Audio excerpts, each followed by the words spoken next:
ते ज्ञान बहुजनांना खुलं केलं. तसंच साहित्य संस्थांचे दार जे बहुजनांसाठी बंद होते ते दार खुलं करणारा ज्ञानेश्वर म्हणून मी त्यांच्याकडे पाहतो. आज ते या मंचावर आहेत.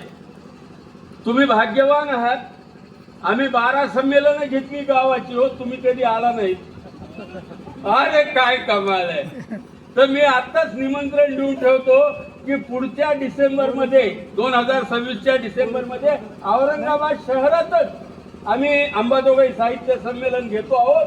तिथं तुम्ही उद्घाटनाला नक्की या. तर मित्रांनो, अध्यक्षाने कसं भाषण करायचं असतं ते काही मला माहीत नाही. मी असं ठरवलंय की मुलांसाठी एक गोष्ट सांगायची. सांगू का?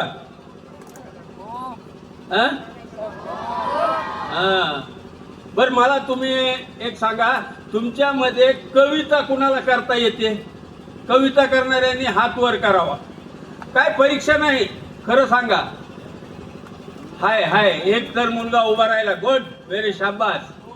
2 आहे का कोणी कविता करणार? आहेत. वा, व्हेरी शाबास. अरे वा वा वा, व्हेरी गुड. बघा, मुलींनी बाजी मारली बरं. आहेत का पोरं? मुलांनो, हा तो आहे. गुड, शाबास. म्हणजे काही हा आहे. बाल साहित्यिक आहे तिथं उपस्थित, ही मोठी आनंदाची गोष्ट आहे. तर मुलांनो, हा मोठे झाल्यावर करा कविता, काही हरकत नाही. गोष्टी सांगा, कथा लिहा. ते कशा करायच्या असतात ते शिका. एक गोष्ट मला माफ करतील समोर बसलेले लोक की त्यांना ही गोष्ट कशी रुचेल पडेल. हे बघा, मी तुम्हाला सांगतो, माझं जे अध्यक्षीय भाषण आहे ना, रितसर, ते स्मरणिकेमध्ये छापून आलेलं आहे. त्यामुळे ते माझं रितसर भाषण तिथं वाचा. मी काही आता रितसर भाषण करत नाही, ते लई कंटाळवाणं होत आहे. त्यामुळे मी अनेक अध्यक्षांची भाषणं ऐकायचं सोडलं, कारण त्याचे वाचून दाखवायला लागले. जे आपल्याला दिसायला लागले, मुलं बसलीत, त्यांना एक गोष्ट सांगूया. गोष्ट आहे अमेरिकेतली, लय जुनी आहे. त्यावेळेला मोबाईल, टीव्ही तर सोडाच, लाईट बी नव्हती. लाईट बी नव्हती, अंधार. गावामध्ये अंधार पडल्यावर काय करायचं माहितीये का? एक खांब असायचा तिथं, आणि खांबावर एक दिवा असायचा. त्याच्यामध्ये रोज रात्री रॉकेट टाकावं लागायचं. आणि एक पोरग, त्याचं नाव काय? ॲलन. अमेरिकेतलं पोरग, तसलंच नाव असेल ना, ॲलन. तर ॲलन जो आहे, तो एक मुलगा आहे. तो रात्री गावामध्ये येतो, शिडीवर चढतो, दिव्यामध्ये तेल घालतो, दिवा पेटवतो. तेवढ्यामध्ये सगळे गावातले लोक त्या चौकात आलेले असतात. आणि मग हा ॲलन त्यांना एक गोष्ट सांगतो. काय काय सांगतो? ती जी म्हातारी आहे ना त्या गावातली, औषधं देणारी, तिच्याकडे बटवा आहे, ती म्हातारी मेली. अरे बापरे, आता कोण बरं औषध देईल? नाही नाही, त्याच्या मुलानं ते शिकून घेतलेलं आहे. तो आता उद्यापासून औषध देणार आहे. अशा काय काय बातम्या सांगायचं की त्या गावामध्ये महापूर आला, गाव वाहून गेलं, आणि मग सगळे लोक पळत पळत टेकडीवर जाऊन बसले. असल्या काय काय बातम्या सांगायचं. ते कुठं? शिडीवर बसून लोक खाली उभं राहिलेले ते ऐकायचे. ॲलन रोज यायचा. संध्याकाळ झाली की गावामध्ये ही चर्चाच, आज कोणती बातमी आणती. आता दिवा पेटला की बातमी सांगितली जायची. ॲलन म्हणजे एक पत्रकारच होता हो त्या गावचा. तो गोष्टी सांगायचा. पण एके दिवशी काय झालं माहिती आहे? एके दिवशी असं झालं, ॲलनच्या येत असताना संध्याकाळच्या वेळेला तो तिथला एक न्यायाधीश होता. काही 4 दरोडेखोर त्या न्यायाधीशाच्या घरामध्ये घुसले, त्याला बेदम मारलं आणि त्याच्या घरातलं लुटून नेलं. ॲलननं बघितलं डोळ्यांनी. ॲलन आला संध्याकाळी. संध्याकाळी आल्याबरोबर आता गोष्ट सांगणार. तेवढ्यात ते 4 दरोडेखोर आले. त्यांच्या लक्षात आलं हे सालं आता आपलं नाव सांगतंय, पोलीस आपल्याला पकडून देतील, भीती. ते राम अंधारात उभं राहिलेले होते 4 दरोडेखोर. ॲलन म्हणला न्यायाधीशाच्या घरावर दरोडा घातला, आमके आमके लोक होते, नावं बी सांगितली. आणि जसा तो परत जायला निघाला त्या दरोडेखोरांनी ॲलनलाच मारून टाकलं. दुसऱ्या दिवशी संध्याकाळ झाली, गाव सगळं जमलं. आता ॲलन येईल, नवीन गोष्ट काहीतरी सांगेल, वाट बघायला लागलेले. ॲलन आलाच नाही. अरे काय झालं ॲलनचं? कुणालाच काही माहित नाही. मग आजारी पडला का रे? बघा बरं त्याच्या गावाला जाऊन कोणतरी. पण ॲलन काही येईना. मग 2 दिवस झाले, 3 दिवस झाले, 4 दिवस झाले. एका पोराला त्याच्या गावाकडे पाठवलं होतं. तो परत आला, काही बोलला नाही ते पोरग. त्या पोराने काय केलं माहितीये? त्या शिडीवर तो चढायला लागला. शिडीवर चढला, दिवा पेटवला आणि त्या शिडीवर बसून गावातल्या सगळ्या लोकांना सांगितलं ॲलनला दरोडेखोरांनी मारून टाकलेलं आहे. आजपासून मी तुमचा ॲलन. पत्रकारांसाठी ही गोष्ट मोठी प्रेरणादायी आहे. तुम्ही ॲलनचे वंशज व्हा. ॲलन गेला, पण दुसरा पोरगा जसा उभा राहिला तो झाला ॲलन. त्याच पद्धतीनं आता तुम्हालाही व्हावं लागेल. परंतु आता पोरं तुम्ही लक्ष द्यायचं नाही तर सोडून द्या. मोठ्या माणसासाठी परिस्थिती आहे ना भयंकर आहे बरं का. म्हणजे कालच्या सारखी परिस्थिती आज नाही. प्रत्येक दिवस आपण खचत चाललेलो आहोत. एखादं घर त्याच्या खालची जमीन जशी खचत जाते आणि पूर्ण इमारत कधी पडेल कधी सांगता येत नाही, अशी अवस्था माझ्या देशाची झालेली आहे. सगळा गाळ झालेला आहे. राजकारणामध्ये आलेले लोक त्यांचं तोंड बघू नये असे लोक तिथं चाललेले आहेत. इतकी गलिच्छता आलेली आहे, नीचपणाची हद्द झालेली आहे. केवळ राजकारणातच नव्हे तर जीवनाच्या सर्व क्षेत्रामध्ये उथळ लोक, सुमार लोक यांना महत्व निर्माण झालेलं आहे. सुमार लोकांची सद्दी, आमचा विनय हल्लीकरचा तो लेख होता, सुमार लोकांची सद्दी. कुणाला महत्व येते आजच्या काळामध्ये? जे सुमार आहेत त्यांना महत्व दिलं जात आहे. आणि हा काळ म्हणजे पाणी जसं गढूळ होऊन जावं, तहान लागलेली असावी पण पाणी गढूळ झालेलं असावं, अशी परिस्थिती झालेली आहे. आणि हा गाळ कधी बसेल काही सांगता येत नाही. ते वारंवार फसफसतो आहे. आणि हे सगळे जे लोकांची जबाबदारी आहे, ॲलन सगळेच मरून गेले यार. कुणीच पत्रकार आता ताठमानेने जगतोय असं दिसत नाही. अपवाद असतील काही, पण सर्वसामान्यपणे पत्रकारिता म्हणून जो खांब होता तो खांब आता संपुष्टात आलेला आहे.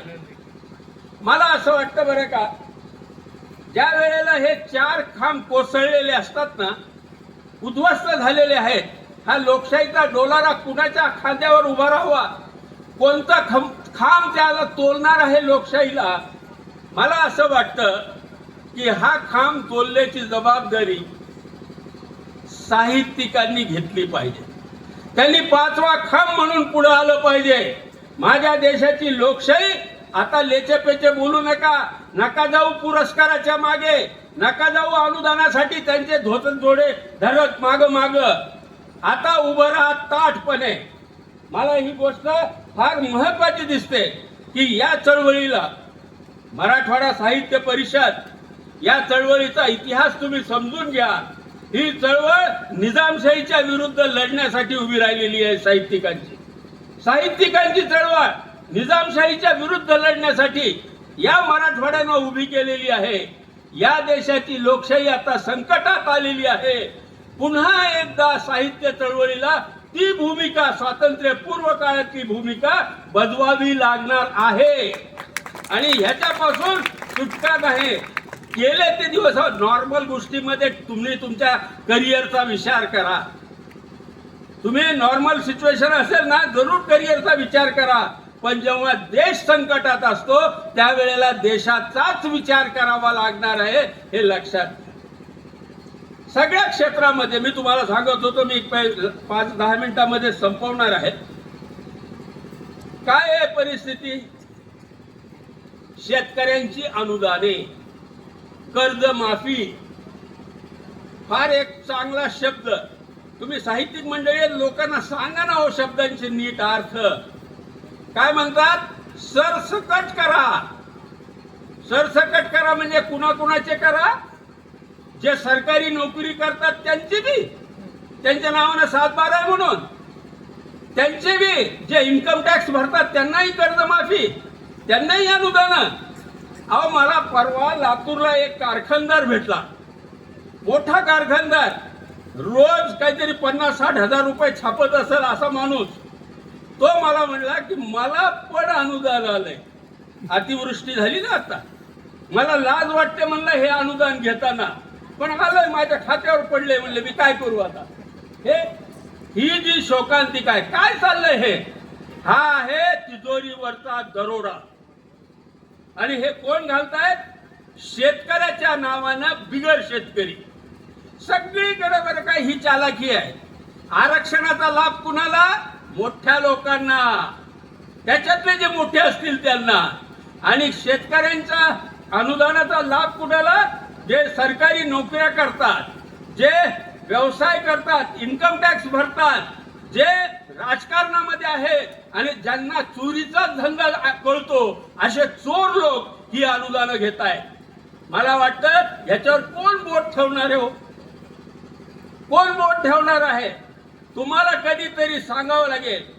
एखादा बाबू गेनू जसा रस्त्यावर येतो आणि तो सांगतो की हे विलायती कपडे माझ्या देशामध्ये येता कामा नये, ट्रक समोरून यायला लागलेला आहे विलायती कपडे घेऊन, आणि हा तरुण मुलगा 20-22 वर्षाचा मुलगा, त्याहीपेक्षा कमी, तो उभा राहतो समोर आणि अख्खा ट्रक त्याच्यावर चढतो.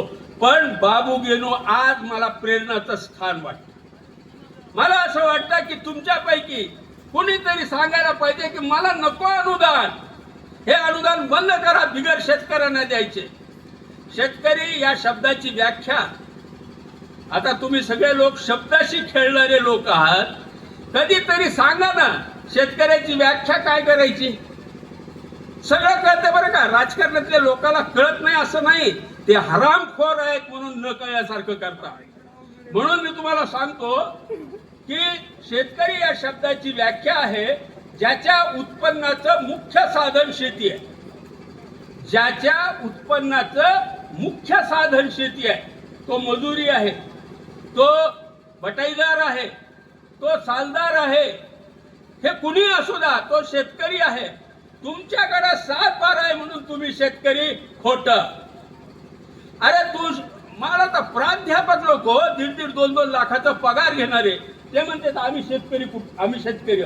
अरे 2 लाखाचा पगारी नोकर असला तू, आणि तू कसा शेतकरी झाला रे? तो शेतकरी नाही, हे अधोरेखित करायला पाहिजे. हा बिगर शेतकऱ्यांनी शेतकऱ्याच्या नावाने सरकारी तिजोरीवर घातलेला दरोडा आहे, आणि तो दरोडा थांबवण्याचं काम काय करणार? मी तुम्हाला हे म्हणत नाही सत्याग्रह करा, मी तुम्हाला बाबू गेनू सारखं रस्त्यावर या म्हणणार नाही, पण खरं बोला यार, बोट ठेवा हो, दुसरं काही नाही. तुम्ही त्यांच्याकडे बोट दाखवा, बस झालं एवढं की अरे तुम्ही चोऱ्या करायला लागलेला आहात, सांगा त्यांना. मला असं वाटतं की ही परंपरा जपणं फार महत्वाचं आहे. मला गांधींचा हा देश आहे, गांधींनी स्वातंत्र्य मिळवून दिलं का नाही याच्याबद्दल वाद होऊ शकतो. दुसरं महायुद्ध झालं नसतं ना तर कदाचित आपल्याला आतापर्यंत स्वातंत्र्य मिळालंही नसतं. परंतु मी एक गोष्ट दाव्याने सांगू शकतो की गांधीनं मला देश दिलेला आहे, गांधीनं देश दिलेला आहे. ह्याच्या अगोदर ह्या भूभागावर अनेक देश होते, अनेक राज्य होते. गांधीनं त्या सगळ्यांना एकत्र केलं. त्या सगळ्यांना एकत्र करून या देशामध्ये देश ही जाणीव निर्माण केली. छत्रपती शिवाजी महाराजांनी जे काम एकेकाळी मावळमध्ये केलेलं होतं सुरू, ते काम पुढे नेण्याचं काम महात्मा गांधीनं केलं. आणि दुर्दैवाची गोष्ट अशी की त्याच महात्मा गांधीला माझ्याच मराठी माणूस गोळी घालतो. नथुराम गोडसे, तुम्हाला ठरवावं लागेल तुम्ही गांधीच्या बाजूने आहात का नथुराम गोडसेच्या बाजूने आहे. 4 पद 4 सवलती मिळवण्यासाठी तुम्ही जाऊन बसलात जर त्यांच्याकडे नथुराम गोडसेच्या बाजूने जे लोक आहेत त्यांच्या बाजूने, तर तुम्ही भारत मातेची प्रतारणा करता आहात हे लक्षात घ्या. भारत मातेची, भारत माता म्हणजे काय हो, तुम्ही आम्ही सगळे मिळून जे तयार होतो ती भारत माता. या देशाला बलवान करण्यासाठीचं आव्हान हे आज साहित्यिकांच्या पुढे आहे. मला माहित आहे साहित्यिक काय असतात काय नसतात तेही माहिती आहे मला, परंतु कुणीतरी राहत इंदुरी असतो. मला मोठं कौतुक वाटतं या लोकांचं. हे लढत आहेत. मोदी सारखी ताकद ज्याच्या हातामध्ये सैन्य आहे पूर्ण, ज्याच्या हातामध्ये खजिना आहे आमच्या देशाचा, ज्याच्या हाताखाली नौकर आहेत, IAS लोक त्याच्या हाताखाली काम करतायत, अशा माणसाशी पंगा घेण्याचं काम कोण करतंय? राहत इंदुरी सारखा कवी, मुनव्वर राणा सारखा, संपत सरळ मध्य प्रदेशचा संपत सरळ, एकेकाळ ह्या लोकांना आव्हान कळलंय. मला असं वाटतं की साहित्य संमेलनाचं प्रयोजन हे असावं की ह्याच्यामधून कोणीतरी अशी एक ठिणगी पडायला पाहिजे, कोणीतरी एकानं असं पुढं आलं पाहिजे आणि म्हटलं पाहिजे की हा देश मला वाचवायचा आहे, जे काही होईल ते मी वाचवीन आणि हे वाचवण्याची सुरुवात करावी. ग्रामीण भागातल्या साहित्य संमेलनाचे महत्त्व अनेक वक्त्यांनी सांगितलेलं आहे.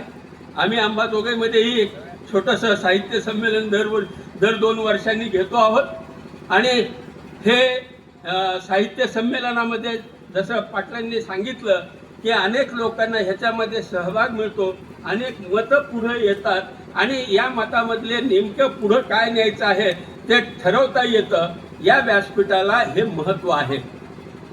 पण दुसरी गोष्ट, मला माफ करा ह्या मंचावर बोलावी का नाही मला माहीत नाही, परंतु राजाश्रयाचा काळ संपला. त्या काळामध्ये राजाश्रय होता. अकबरच्या दरबारात बिरबल आणि अमुक आणि टमुक. आता आपण लोकशाही देशामध्ये आहोत. मला वाटतं की साहित्याला लोकाश्रयच मिळाला पाहिजे. जे साहित्य लोकाश्रयी असतं तेच टिकत असतं. राजाश्रयी साहित्य टिकू शकत नाही. साने गुरुजींचा खरा तो एकची धर्म आम्ही आज म्हणतो, त्याला कोणता राजाश्रय मिळाला होता? गाव म्हटलं जातं ते, कारण ते लोकांच्या ओठावर जातं.